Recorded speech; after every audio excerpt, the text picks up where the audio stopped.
오늘 시간에는 요한복음 6장 10절 이하의 말씀을 가지고 오병이어의 표적이라는 제목으로 잠시 말씀을 진도하도록 하겠습니다.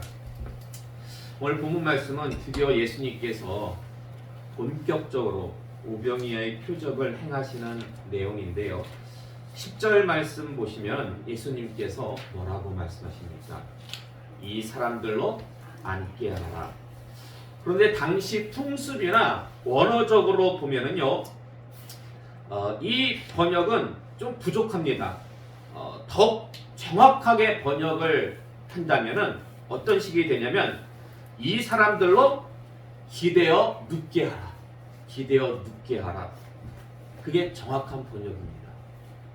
근데 왜 여러분 앉아서 먹는 게 소화가 잘 됩니까? 아니면은 누워서 먹는 게 소화가 잘 됩니까?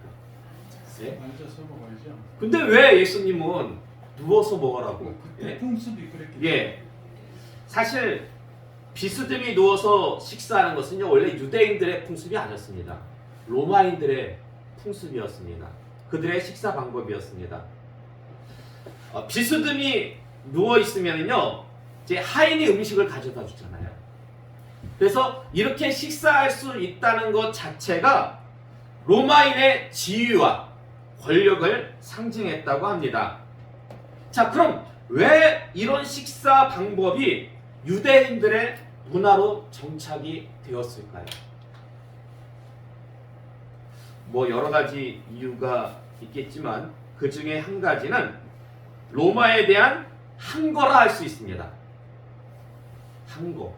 뭔가 좀 이상하죠? 이게 로마의 풍습인데 로마의 풍습을 따라하면서 로마에 항거를 한다. 뭔가 좀 말이 안 맞는 것 같죠?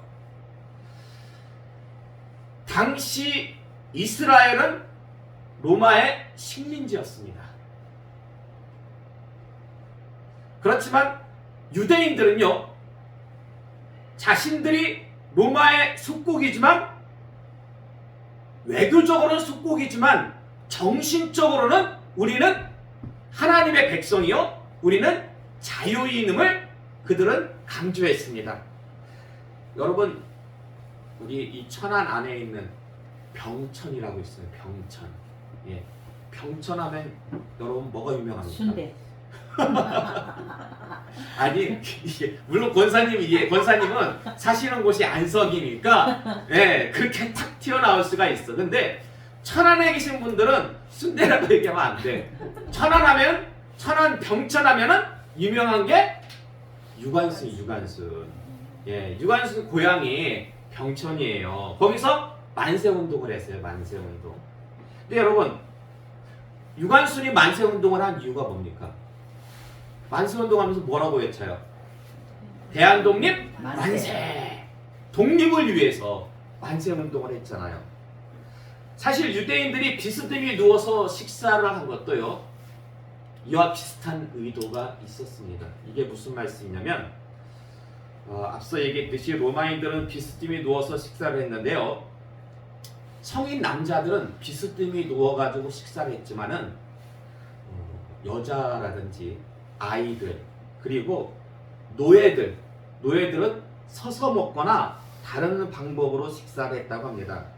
그래서 유대인들이 로마인들처럼 비스듬히 누워서 식사하는 것은 이런 뜻이 있는 거예요. 나는 너희들의 노예가 아니다. 나는 너희들과 같이 완전한 자유인이다. 라는 것을 보여주는 일종의 퍼포먼스, 일종의 만세 운동이었다라고 볼 수가 있습니다. 그래서 특별히 6월절 만찬 때는 비스듬히 누워서 식사하는 것이 거의 일종의 불문율이었다고 합니다. 평상시는 바쁘니까 굳이 누워서 그렇게 못 먹더라도 6월절 만찬 때만큼은 거의 누워서 식사를 했다고 하는데, 여러분 사실 6월절 만찬은 어떤 의미가 있습니까? 애굽에서 나올 때 먹은 거잖아요. 근데 애굽에서 이스라엘 백성들이 무슨 생활을 했습니까? 애굽에서 노예 생활했잖아요. 노예 생활하다가 나올 때 그것을 기념하는 게 출애굽한 것이 자유인이 됐다는 것을 기능한 것이 유월절 만찬이거든요. 이제 이집트에서의 노예 생활을 청산하고 자유인으로서의 새 출발을 알리는 그 의미가 유월절 만찬 안에 담겨져 있다는 것입니다. 따라서 당시 유월절 만찬은요, 이집트 노예 생활의 청산, 거기다가 더하기 로마 속국에서의 독립을 꾀하는 이중적인 의미가 있는 그러한 만찬이었기 때문에 꼭 이때는 비스듬히 누워가지고 식사를 했다고 합니다. 어쨌든 예수님께서 이 사람들로 앉게 하라, 이 사람들로 기대어 눕게 하라, 그렇게 말씀하시니까 성경에 보면 앉은 사람이 몇 명이었다고요? 5,000명. 근데 학자들은 몇 명으로 추정하는지 아십니까? 이게 성인 남자만 5,000명이고 학자들은요 2만 명으로 추정합니다. 2만 명, 2만 명. 그럼 여러분 2만 명이요 모두 다 기대어서 누웠을까요? 아니면 성인 남자만 기대어 누웠을까요? 어땠을 것 같아요? 원어적으로 보면은요 모두 기대어 누웠습니다. 모두 2만 명이 모두 다 기대어. 그래서 2만 명이요 그 병행구절 다른 복음서를 보면 50명 혹은 100명씩 때를 지어가지고 그렇게 누웠는데, 야 이게요 여러분 한번 상상해 보세요. 2만 명이 50명 혹은 100명씩 때를 지어가지고 누워있다. 이거 정말 대장간 아닙니까? 우리나라 옛날 풍습 중에 강강수월래라고 있어요. 아시죠? 강강수월래 뭐 하는 거예요? 둥그렇게 손잡고서는 강강수월래 빙글빙글 돌면서 노래 부르는 거잖아요. 그러니까 그렇게 한 50명씩 100명씩 2만 명이 1000명 2000명도 아니고 2만 명이 그렇게 때를 지어가지고 강강수월래를 한다? 야 이거는 어떻습니까? 상상 초월이죠. 근데 당시 그런 모습이었다라는 거죠. 그러니까 이게 오병이어의 표적은 시작부터가 남다른 스케일이에요. 남다른 스케일. 예. 자, 그러면 그때 사람들이 어떤 식으로 비스듬히 누웠을까요? 그러니까 비스듬히 누우려면은 어느 쪽 한 손을 갖다가 이렇게 기대야 되잖아요.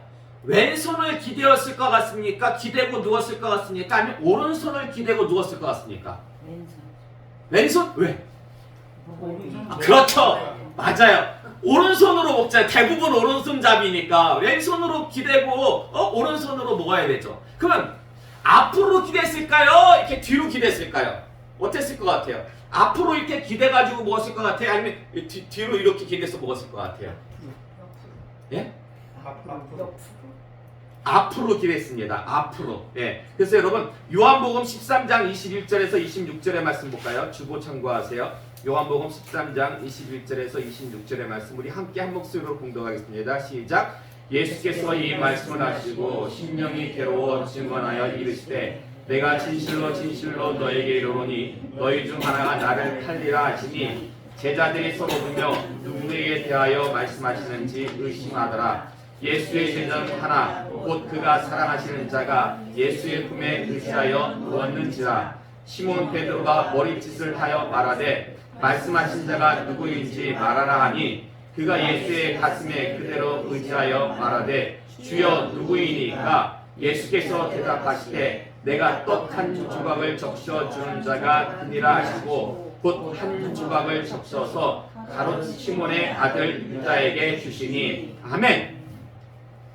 자 여기 본문 말씀 보니까요 23절에 예수의 제자 중 하나 곧 그가 사랑하시는 자, 예수님이 사랑하시는 자, 이 자가 누굴까요? 12제자 중에서 사도 요한이에요. 사도 요한. 근데 그 사도 요한이 누구의 품에 누워 있어요? 예수님의 품에 누워 있어요. 성경 아무리 봐도 다른 제자들은 예수님의 품에 누워 있는 자가 없었어요. 근데 이 사도 요한은 예수님의 품에 의지하여 누워 있었다라고 성경을 증거하고 있습니다. 근데 왜 지금 사도 요한이 예수님의 품에 누워 있는 걸까요? 이때가 무슨 때였냐? 바로 최후의 유월절 만찬의 때였기 때문에 그렇습니다. 유월절 만찬. 그냥 보세요. 유월절 만찬 때는 거의 분물물처럼 누워서 식사를 했다고 했잖아요. 그러니까 왼손을 기대고 앞으로 이렇게 누웠어요. 앞으로 누웠는데 그러면 사도 요한이 예수님 오른편에 있었다면 어떻게 누울까요? 예, 예수님을 이렇게 기대고 누웠겠죠. 예수님을 기대고. 근데 왼손으로 눕지 않고 때로는 왼쪽에 있는 사람 가슴에다가 이렇게 더 친근하니까 사도 요한은 친근하니까 뭐 왼손으로 기대고 누웠는지 어쩐지 잘 모르겠는데 하여간 예수님 품에 자연스럽게 그러니까 내가 식사를 할 때 제가 예수님이에요. 제가 예수님이라면 이렇게 기대고 있어요. 그러면 사도 요한이 앞에서 이렇게 기대고 있어요. 근데 뒤로 좀만 이렇게 기대면 어때요? 품에 예수님 품에서 이렇게 기대가지고 안겨가지고 식사를 하는 거 아니겠습니까? 바로 그 모습이라는 거죠. 네. 그러면은 여러분 보세요. 여기 가룟 유다도 나와요. 가룟 유다. 그럼 가룟 유다는 어디에 있었을까요? 예수님이 이렇게 누워 계세요. 지금 이렇게 누워 계신데 떡 한 조각을 찍어가지고 가룟 유다에게 주셨어요. 그럼 가룟 유다는 어디에 있다는 거예요?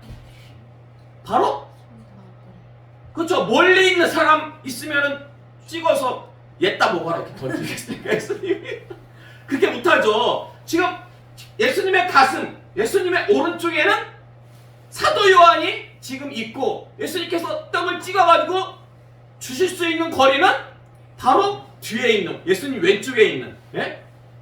야, 그러니까 가룟 유다는 바로 예수님의 뒤에 있었어요. 추의 유월절 만찬 때 예수님 뒤에 있었어요. 그러니까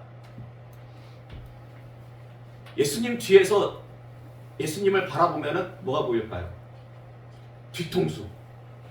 그러니까 가룟 유다는 예수님의 뒤에서 예수님 뒤통수 바라보다가 제대로 예수님의 뒤통수를 친 거. 야. 그러니까 우리가 상상할 때 가룟 유다는 어디 멀리 이렇게 예수님과 떨어져 앉았을 것이다. 그게 아니에요. 바로 예수님 뒤에 있었어요. 예수님 바로 뒤에. 그래서 그런 말이 있죠. 항상 내부의 적은 어디에 있다? 가까운 곳에 있다. 사실 여러분 보세요. 교회에서도 대부분 누가 문제를 일으키는지 아십니까? 교회에서도 가까운 사람, 목사님과 가까운 사람. 그래서 중직들, 특별히 중직들. 왜요? 이 마귀란 놈이 되게 교활하고 간교해요. 그래서 뭐 이렇게 예배 시작하자마자 들어왔다가 끝나자마자 가는 사람들 있잖아요. 이런 사람들은 마귀가 잘 건들지도 않아. 왜? 영향력이 없기 때문에. 근데 교회 중직을 갖다가 이용하면은 교회를요 뿌리채 흔들 수 있기 때문에. 교회 중직이 시험 들어가지고요, 교회 해보지 하면은요 교회가 정말 뿌리채 흔들립니다. 그러므로 늘 누구를 조심해야 된다? 아니, 마귀를 조심해야지. 마귀를 조심해야지. 항상 마귀를. 어떻게 조심해야 됩니까? 어떻게? 마귀를 어떻게 조심해야 돼요? 말씀과 기도밖에 없어요. 말씀과 기도밖에. 마귀가 무서워하는 것은요 말씀과 기도 외에는 없어요. 말씀과 기도.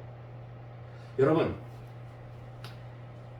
마귀가 우는 사자같이 돌아다니면서, 그러니까 배고파가지고 사자가 막 동물의 암흑 같은 데 보면은 배고파가지고 으르렁으르렁 거리잖아요. 사자가 돌아다니면서 뭘 찾아요?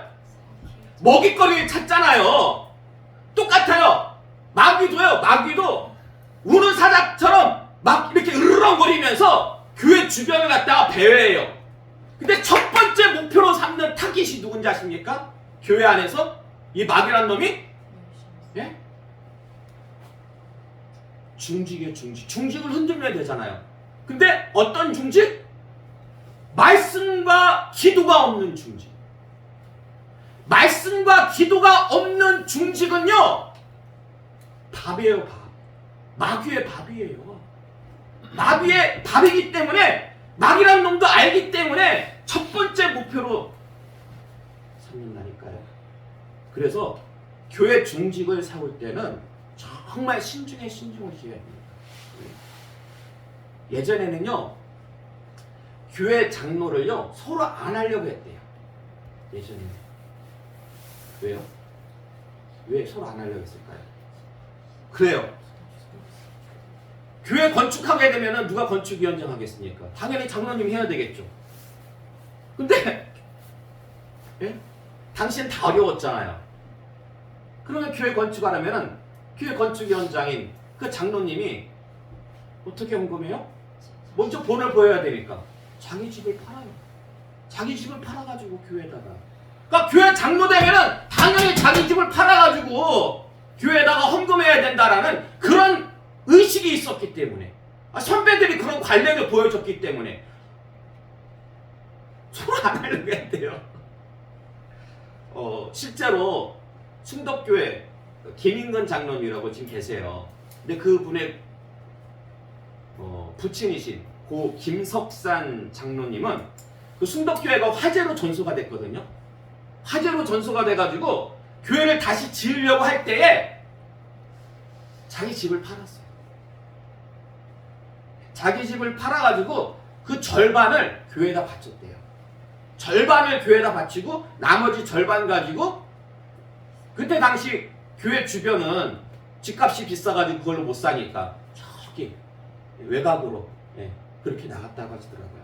근데 나중에 다 하나님이 거기에 개발시켜가지고 다시 다 다시 복 주셔가지고 다시 오셨다고 하더라고요.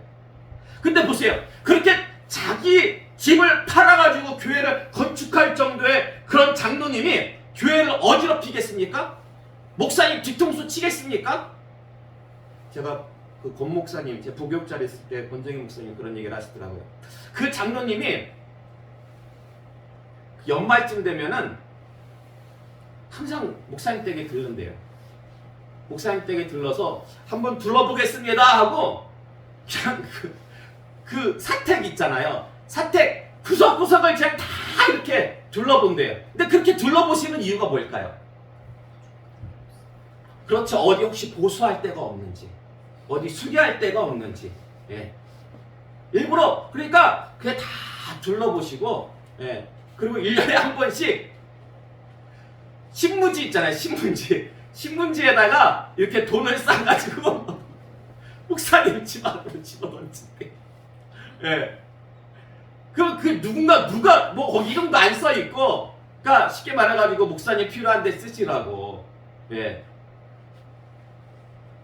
목사님이 뭐 하자고 그러면은 그러시죠. 한 번도 아니오란 소리를 갖다가 안 하셨대요. 그래서 앞으로 우리 은혜의회 은혜교회도 그런 고 김석산 장로님 같은 분들만 세워지기를 바랍니다. 자, 그러려면은 우리 앞으로 은혜의회 은혜교회는 교회 중직을 세울 때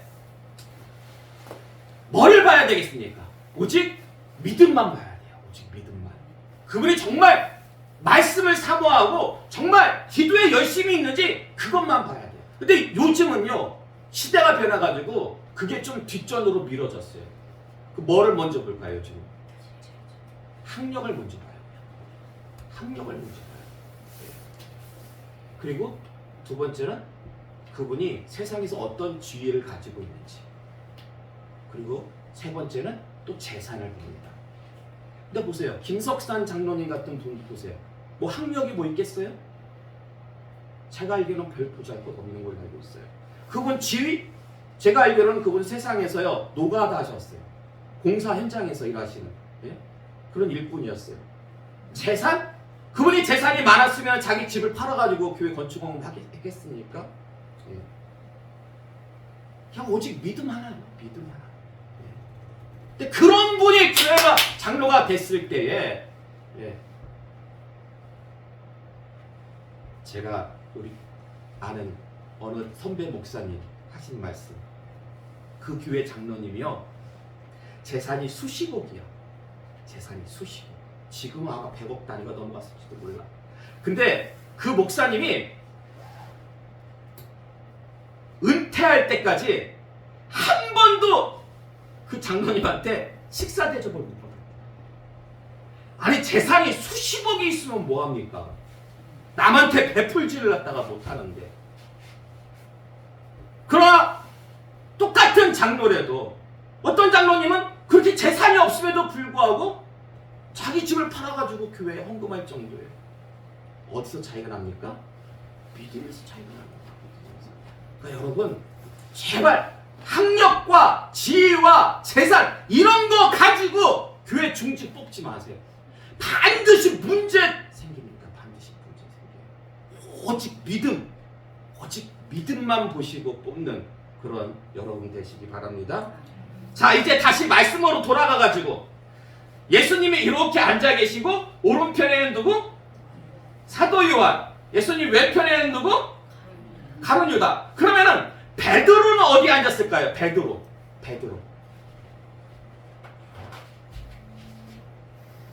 우리가 알고 있는 그 최후의 만찬 그림 있잖아요. 그건 잘못 그려진 그림이라고 말씀을 드렸죠. 당시 유대인들이 만찬을 할 때에 어떤 식으로 앉았냐면 디귿자 형식으로 앉았어요. 디귿장식으로 기대어 누웠어요. 그래야지 여기 이렇게 누워 있어야죠. 그래야지 하인이 와가지고 서빙 보는 사람이 와가지고 앞에다 음식을 놓는 거 아니겠습니까? 예. 그러면 여기서 1번, 2번, 3번 중에서 어디가 상석일까요? 어디가 상석? 우리가 생각할 때는 여기가 상석 같죠? 2번이. 여기가 상석이 아니에요. 여기가 상석. 왼쪽이 상석이에요. 왼쪽이 상석. 그러므로 예수님께서 지금 여기 상석에 앉으셨다고 하면은 최소한 예수님께서는 몇 번째 자리에 앉으셨다? 2번째 자리. 예. 왜요? 여기 누가 앉아야 되니까? 요한이 앉아야 되니까. 그러면은 가룟 유다는 그 뒤에 앉았겠죠. 가룟 유다. 예. 근데 보니까 오늘 말씀을 보니까 지금 요한이 이렇게 예수님 기대어 품에 가지고 앉아 있는데 베드로랑 대화를 해요. 머릿짓으로. 예? 예수님께서 너희 중에 나를 팔자가 있다 그러니까 베드로가 궁금해가지고 사도 요한한테 물어봐. 그럼 사도 요한이 지금 여기 앉아 있으면은 베드로와 대화를 하고 베드로와 머릿짓을 할 위치라면 어디에 있어야 되겠습니까? 상대방 그렇죠. 맞은편. 맞은편에 있어야 된다. 맞은편에. 예. 여러분이 궁금해하실까봐 그냥 말씀드린 거예요. 예. 자, 오늘 다시 본문으로 돌아가가지고 모인 인원이 약 2만 명으로 추정이 되는데 성경에서 게시된 숫자는 유대인의 관례에 따라서 성인 남자만 몇 명? 5천 명. 아니 근데 좀 기분이 그렇죠. 여자는 뭐 사람도 아니야? 왜 여자는 아니 아이는 그렇다 치더라도 성인 여자들은 왜 거기 게시되지 않은 걸까요? 도대체 이 유대인의 관례라는 것은 성인 남자만을 계수하는 유대인의 관례라는 것은 도대체 언제 생겨난 걸까요? 민수기 1장 1절에서 3절의 말씀 볼까요? 민수기 1장 1절에서 3절의 말씀 함께 공독하겠습니다. 시작! 이스라엘 자손이 애굽 땅에서 나온 후 둘째 해 둘째 달 첫째 날에 여호와께서 신의 광야 회막에서 모세에게 말씀하여 이르시되 너희는 이스라엘 자손의 모든 회 중 각 남자의 수를 그들의 종족과 조상의 가문에 따라 그 명수대로 계수할지니 이스라엘 중 20세 이상으로 싸움에 나갈 만한 모든 자를 너와 아론은 그 진영별로 계수하되. 아멘. 자, 본문 말씀은 출애굽한 직후에 이스라엘이 인구조사 이제 앞으로 광야를 지나면서 가나안에 들어가가지고 전쟁을 해야 되니까 여자들은 전쟁에 나가지 않잖아요. 아이들은 전쟁에 나가지 않잖아요. 전쟁에 나갔으면 성인 남자가 얼마나 되는지 너희가 인구조사를 해라. 그래가지고 이것이 유대인의 관례가 돼가지고 인구조사할 때는 누구를 중심으로? 성인 남자만을 중심으로. 그래서 예수님의 그 오병이어 표적이 벌어졌을 때에도 성인 남자만 계셔가지고 5천 명이 되었다라고 성경은 기록하고 있습니다. 근데 만약에 지금 빌립이 그랬잖아요. 200데나리온의 떡으로도 부족할 것입니다. 200데나리온을 우리나라 돈으로 환산하면은 4천만 원 정도 돼요. 4천만 원 가지고 2만 명을 먹인다면 1인당 얼마 꼴이 될까요? 4천만 원 가지고 2만 명을 먹인다면 1인당 얼마 꼴? 2,000원이 2,000원. 1인당 2,000원. 예. 그러니까 빌립의 말이 맞아요. 빌립이 머리가 굉장히 샤프하게 돌아가는 거예요. 여러분 2,000원으로 뭘 살 수 있을까요? 요즘식으로 따진다면 조그마한 우유하고 빵 하나 그거면 끝이에요. 김밥도 못 사요. 김밥도 못 사. 사실 당시 유대인들은요 우리처럼 세 끼를 먹는 게 아니라 두 끼 먹었어요. 유대인들은 아점으로 한 끼 먹고요 일과를 끝내고 저녁에 한 끼, 두 끼 먹었어요. 근데 그거 가지고 그거 먹고 우유 하나고 빵 하나 먹고서는 배가 찰까요? 안 차죠. 네? 그래서 빌립이 200데나리온의 떡도 부족하다고 했는데요. 그러나 오늘 본문 11절의 말씀을 보시면 예수님이 축사하신 후에 감사기도 하신 후에 떡과 물고기를 나눠주시니까 백성들이 배가 불러. 원하는 대로 막 나눠주시고 원하는 대로 배가 불렀습니다. 돈 한 푼 안 들였어요. 근데 식사가 끝난 후에 예수님께서 뭐라고 하십니까? 식사가 끝난 후에 남은 조각을 거두고 버리는 것이 없게 하라. 그럼 왜 예수님은 남은 조각을 거두게 하신 걸까요? 남은 조각을 거두게 하신 이유가 뭘 것 같습니다. 예수님. 여기에 대해서 학자들의 여러 가지 의견이 있어요. 그 중에 대표적인 게 뭐냐면 관습과 절약입니다. 관습. 당시 유대인들은요 이렇게 만찬을 할 때에 모여서 식사할 때에 누군가는 거기서 서빙을 봐야 되잖아요. 그러면은 일부러 음식을 좀 남겼다고 해요. 그래서 그 서빙 본 사람들의 몫으로 갖다가 이게 유대인들의 관습이었고 또 한 가지는 뭐냐면은 지금 이 2만 명이 먹을 수 있었던 것은 하나님의 은혜잖아요. 하나님께서 주신 선물이잖아요. 그러니까 하나님이 주신 은혜의 선물을 하나라도 낭비해서는 된다 안 된다? 안 되기 때문에 예수님께서 다 거두라고 하신 것이다. 그러니까 이런 관습과 절약 어느 정도 일리는 있습니다. 어느 정도 일리는 있어요. 그래서 남은 음식을 거둔 양이 얼마예요? 12바구니. 여러분 혹시 5병이어 말고 7병이어라고 들어보셨어요? 7병이요? 5병이와 비슷한 이적을 예수님께서 또 한 번 펼치십니다. 그때는 보리떡 7개와 물고기 2마리. 그래서 성인 남자만 4,000명을 갖다가 먹이시는데 그러면 7병이어 때는 얼마가 남았는지 아십니까? 얼마가? 7강길이. 야, 그걸 어떻게 하셨대? 7강줄이. 예. 자, 그러면 5병이어 때는 얼마? 남은 게? 12번이. 7병이어 때는 7강줄이. 어느 때 더 많이 남았어요? 어느 때 더 많이 남은 거예요? 12바구니가. 그렇죠. 그렇게 생각할 수가 있는데 그렇지가 않아요. 7병이어 때가 더 많이 남았어요. 왜냐면 자, 5병이어 때는 12바구니예요. 바구니. 그리고 7병이어 때는 몇 광줄이? 7광줄이. 근데 이 바구니라는 것은요 당시 여행객들이 학자들의 공통된 얘기가 뭐냐면 여행객들이 가지고 다니는 그러한 휴대용 바구니.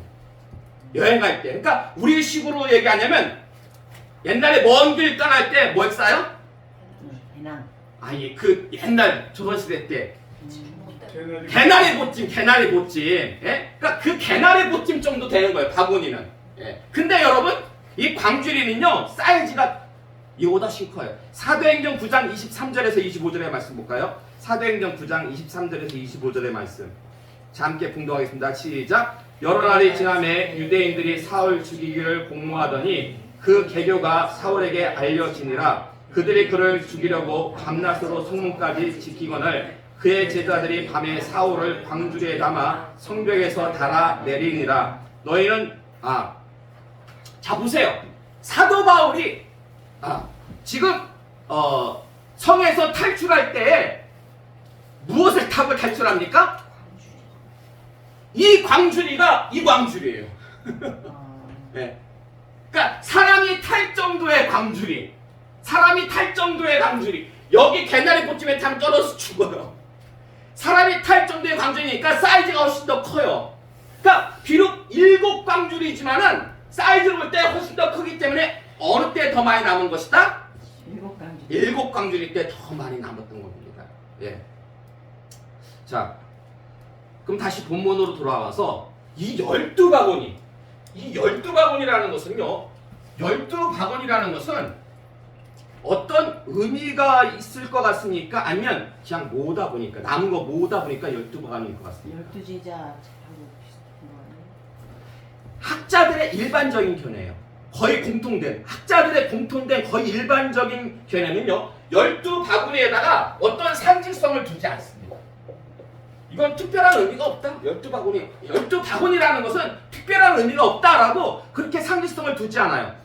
그냥 모으다 보니까 12바구니가 된 거다 라고 학자들은 그렇게 해석을 하는데, 그러나 저는 좀 달리 봅니다. 저는 좀 달리 봐요. 예? 남은 조각을 거두라는 예수님의 말씀 분명히 성경에 나와 있고요. 그래서 12바구니를 거뒀다는 기록도 분명히 성경에 나와 있어요. 그러니까 이거는 그냥 모으다 보니까 12바구니 됐다고 하면은 굳이 여기다 쓸 필요가 없어요. 성경에. 그러니까 뭔가 분명 암시를 하고 있기 때문에 예수님께서 이런 말씀을 하시고 남은 게 12바구니인데, 그래서 제가 연구를 좀 해봤어요. 연구를 해봤는데, 여러분 만약에 그 예수님께서 명령하신 거 거둬라, 남은 거 거둬라, 이게 단순히 관습과 절약 때문이라면 그 거둔 떡을 갖다가 어떻게 하겠어요? 어쩌겠습니까? 관습과 절약 때문이라면 그 거둔 떡 가져다 뭐 하겠어요? 버리겠어요? 먹겠어요? 먹어야죠. 먹겠죠? 근데 보세요. 2만 명이나 돼요, 사람들이. 2만 명이 되는 사람들이 아침부터 저녁까지. 그리고 거기는 지금 산자락이에요, 산자락. 예. 어디 손을 씻을 데도 없어. 근데 그 사람들이 손을 씻고 먹었겠습니까? 아니면 그냥, 예? 하루 종일 손도 털고 뭐도 만지고 이것저것 하고 그 손으로 갖다 그냥 집어 먹었겠습니까? 예? 장로의 유전을 쫓아가지고 손을 씻고 음식을 먹은 사람 아마 거의 없었을 거예요. 그리고 그 2만 명 중에는 특별히 누가 많았다? 환자가 많았어, 환자가. 예수님이 병을 고친다는 소리를 듣고선 사방에서 벌떼처럼 환자들이 몰려들었는데 그 사람들이 다 손으로 집어먹었잖아요. 그 환자들이. 그 보세요. 여러분이라면 그 사람들이 남긴 거 여러분이라면 그 걷어다가 먹을래요? 안 먹을래요? 깨끗이 손 씻고 먹은 것도 아니고, 그래도 깨끗이 손 씻었다 할지라도 환자들이 먹다가 남긴 건데 그걸 먹는다는 게 되게 좀 그렇지 않습니까? 그러면 여러분이라면 그거 남은 거 어떻게 처리하겠습니까? 어떻게 처리하겠습니까? 예? 간단해요. 그냥 남은 거 포장해 가세요. 싸가세요. 예? 남기지 말고 여러분이 먹은 것은, 예? 여러분들이 다 주머니에 넣어가지고 여러분 가져가세요. 테이크아웃 해가세요. 그러면 음식 쓰레기도 안 남고 얼마나 깔끔하고 좋아요. 예? 그래도 자기가 먹던 거니까 자기가 남은 거 자기가 먹으면 되잖아요. 근데 왜 예수님은 남은 음식을 갖다가 거두게 하신 걸까요? 그냥 가져가게 하시지. 왜 남은 음식을 갖다가 거두게 하신 걸까요? 그리고 왜 하필이면은 12바구니가 거둬진 걸까요? 여기에 대해서는 오후 시간에 자세하게 살펴보도록 하겠습니다.